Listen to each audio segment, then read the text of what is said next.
Good evening, children. Yesterday we saw the outline or the summary of the second poem, Our Casuarina Tree by Torodutt. And today I am going to take the poem line by line. There is an explanation of the poem. I have given the poem, the poetic lines. Those who have the book, no problem, but others, you take a notebook and copy down the poem so it will be easy for you to understand. First, let me read the poem. Like a huge python winding round and round, the rugged trunk indented deep with scars up to its very summit near the stars, a creeper climbs in whose embraces bound no other tree could live. But gallantly the giant wears a scarf, and flowers are hung in crimson clusters all the boughs among, whereon all day are gathered bird and bee, and oft at nights the garden overflows with one sweet song that seems to have no close, sung darkling from our tree while men repose. When first my casement is wide open thrown, at dawn, my eyes delighted on it rest. Sometimes, and most in winter, on its crest, a grey baboon sits statue-like alone, watching the sunrise, while on lower boughs his puny offspring leap about and play. And far and near, kokilas hail the day, and to their pastures wend our sleepy cows. And in the shadow, on the broad tank, cast by that hoar tree, so beautiful and vast, the water lilies spring like snow en massed.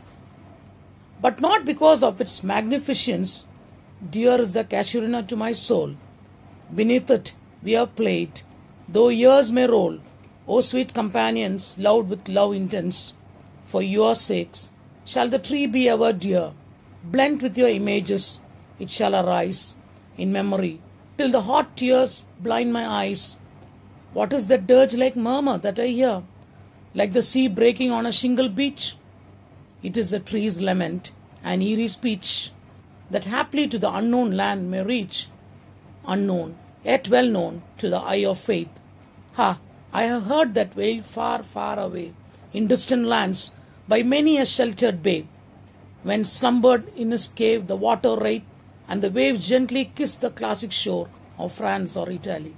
Beneath the moon, when earth lay tranced in a dreamless swoop, and every time the music rose, before mine inner vision rose a form sublime, thy form, O tree, as in my happy prime I saw thee in my own loved native clime.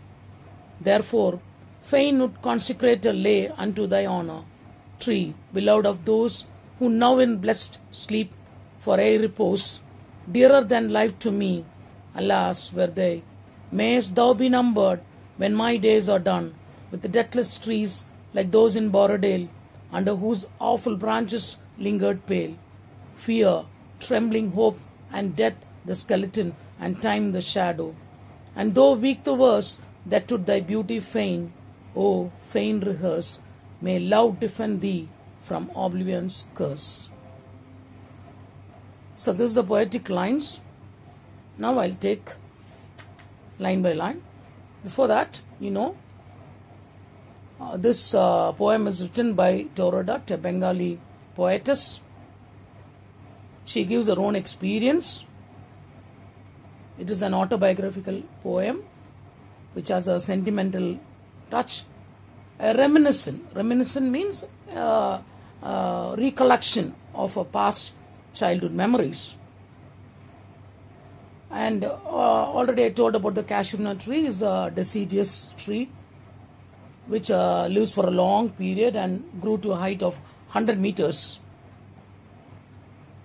This tree is depicted for its grand and charming appearance, and how the authoress and her siblings and friends played around the tree.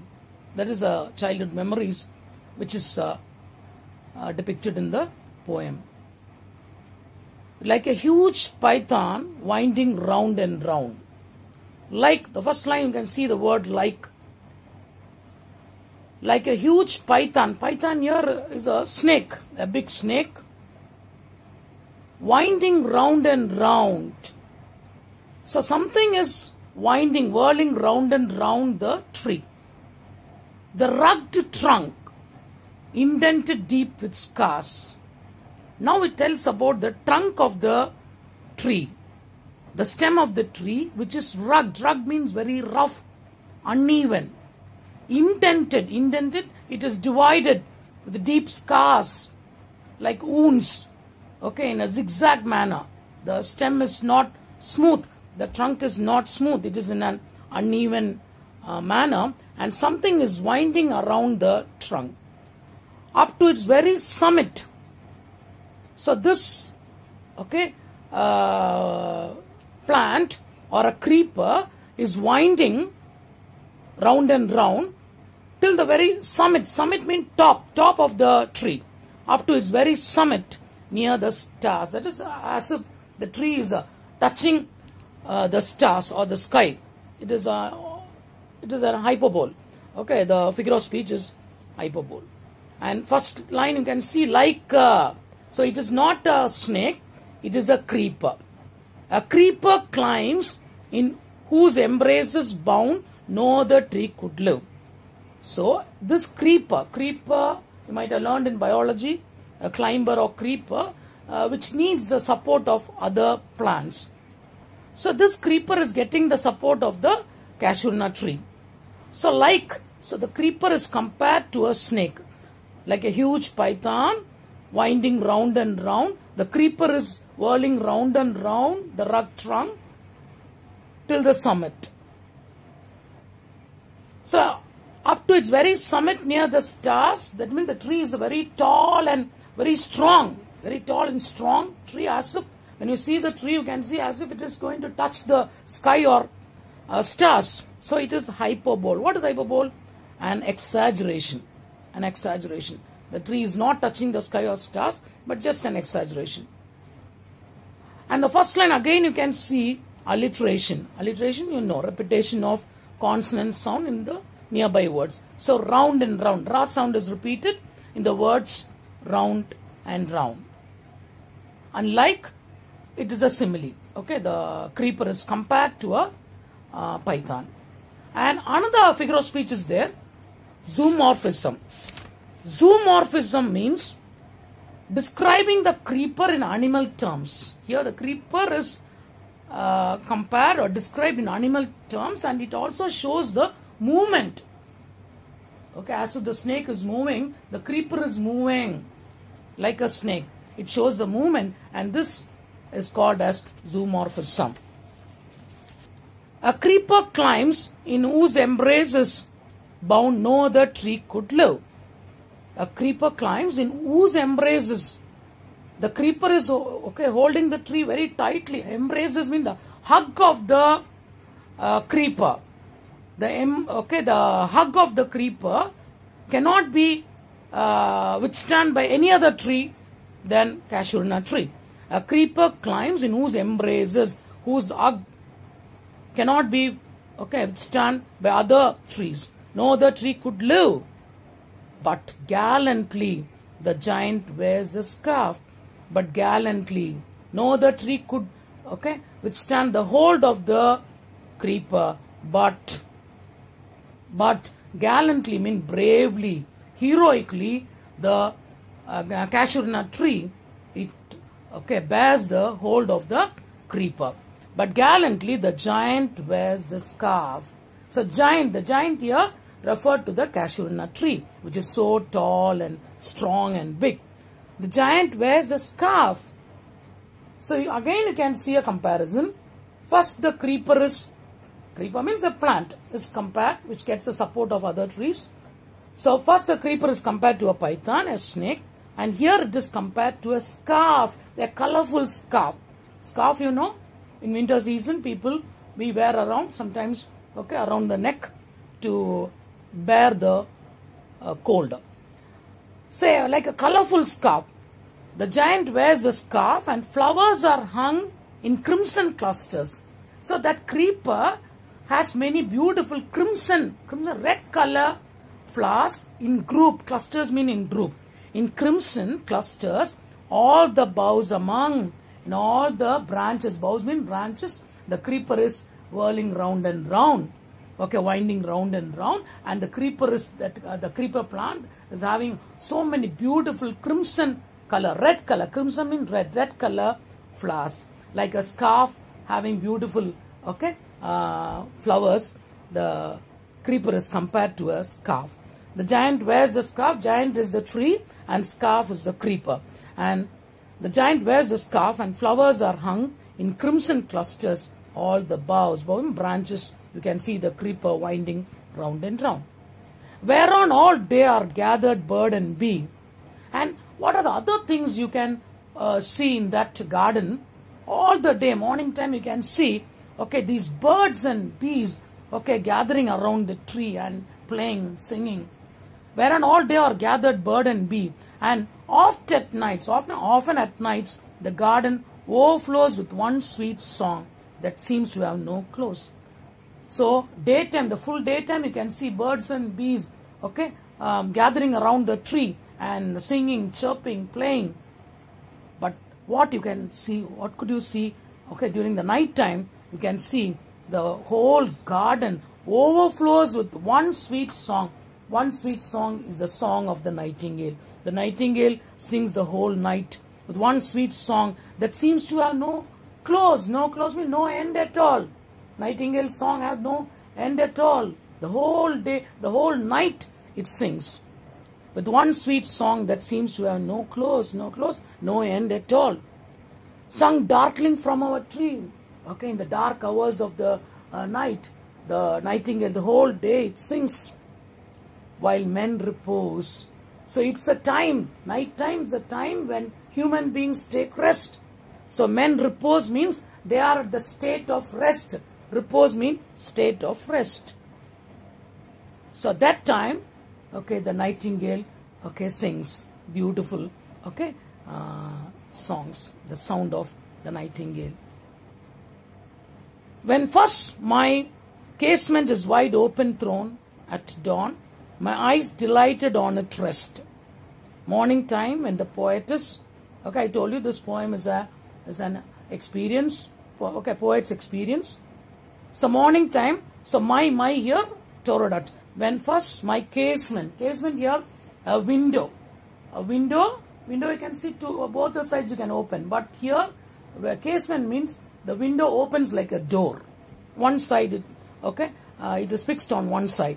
When first my casement is wide open thrown, what is the first sight I see? The casuarina tree. At dawn here, early morning, my eyes delighted on it rest. Delighted means I feel happy. The first sight I see is the tree. My eyes delighted, happy, glad to see the tree taking rest. On it rest, it here, the casuarina tree. Sometimes and most in winter. So you can see how the poet has enjoyed her childhood days, inch by inch.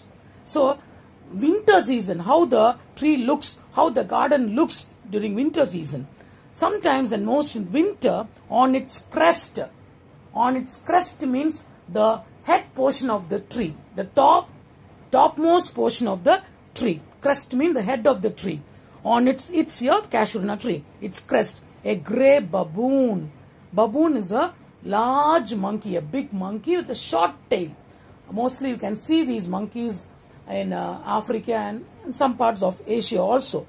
A grey baboon. So baboon is a large or a big size monkey with a short tail. A grey monkey sits statue-like. So at the top, portion of the tree, you can see a single monkey sitting there and watching the sunrise. So how beautifully it is described. That is the specialty of poets. A grey baboon sits statue-like, like a statue. Again a comparison, simile. So like a statue, the monkey sits statue-like, alone, a single monkey. You can see watching the sunrise. So we don't know whether the monkey is watching the sunrise. Sometimes we go to Kanyakumari to see the sunrise and sunset. But here it is poet's exaggeration. Okay. Watching the sunrise while on lower boughs. So the topmost portion you can see the mother monkey sitting there, and lower boughs, lower branches, you can see the puny ones, the young one of the monkey. Okay, the puny ones. The puny means little offspring. The young ones leap about and play. In other branches, they jump here, and leap means jump here and there and play. And far and near, kokilas hail the day. The whole day, okay, it is taken by kokilas. Kokilas, again, a type of bird, singing bird. Okay, again, okay, it is hailed. The whole day, it is hailed by the kokilas. Okay, they sing. It's again a singing bird like cuckoo or nightingale. And far and near, kokilas hail the day, and to their pastures. Okay, you can very well see all these sites in villages only. Okay, there's these beautiful sites, not in town side. You can see in villages. And to their pastures. Pastures mean grassy land. So one side, kokilas singing song. Okay, beautiful chirping of the kokilas. Okay, kokilas, I told you, a type of bird, singing bird. And one side you can see the sleepy cows. Why sleepy cows? They walk very slowly, the cows. Okay, moving towards the grassy land.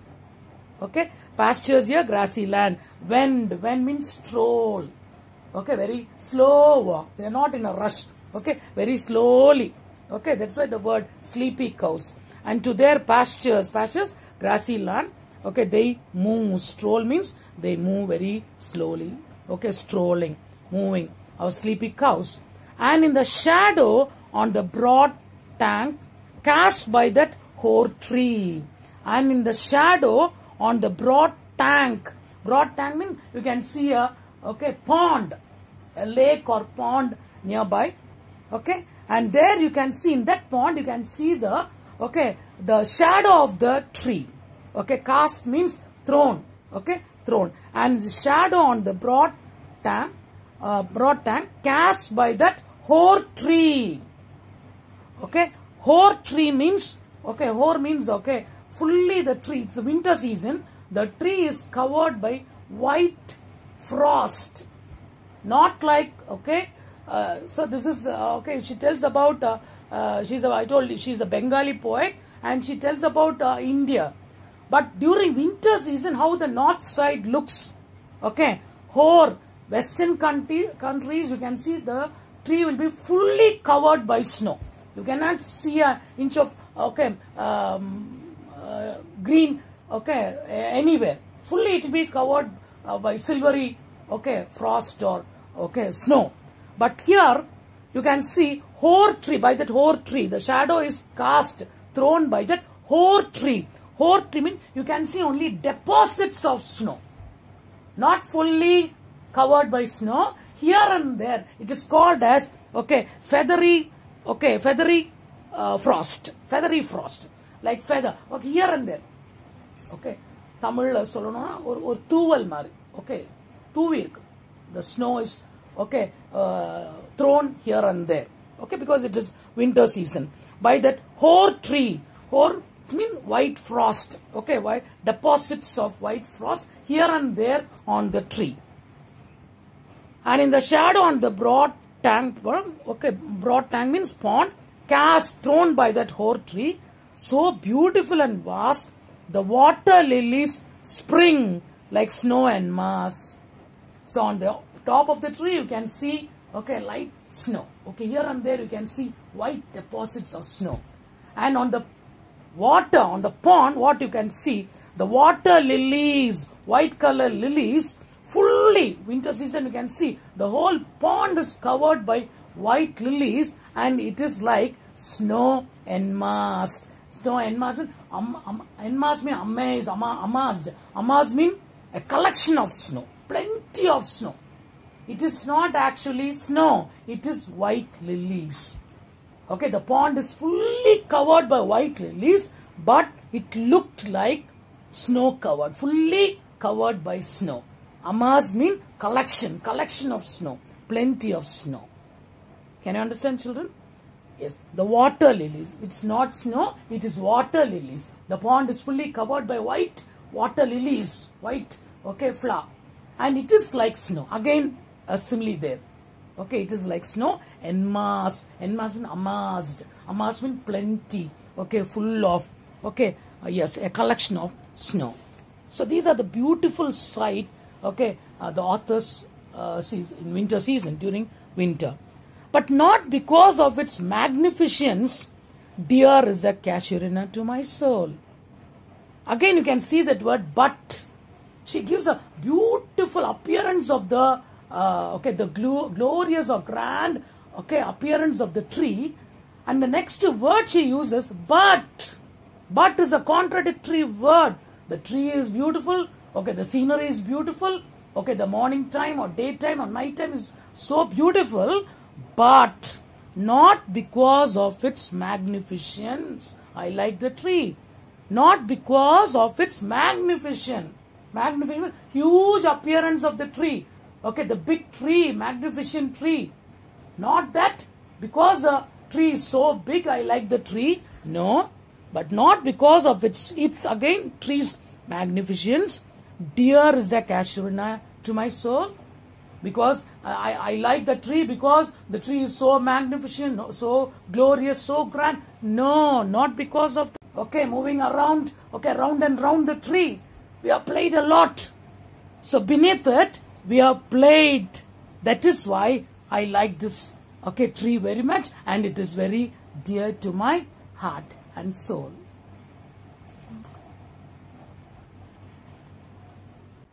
Students, today this is enough. The remaining lines I'll take tomorrow. So what you have to do, you have to read the poem, write the important, okay, meanings, and keep it ready. Tomorrow I'll take the remaining lines. Thank you, children.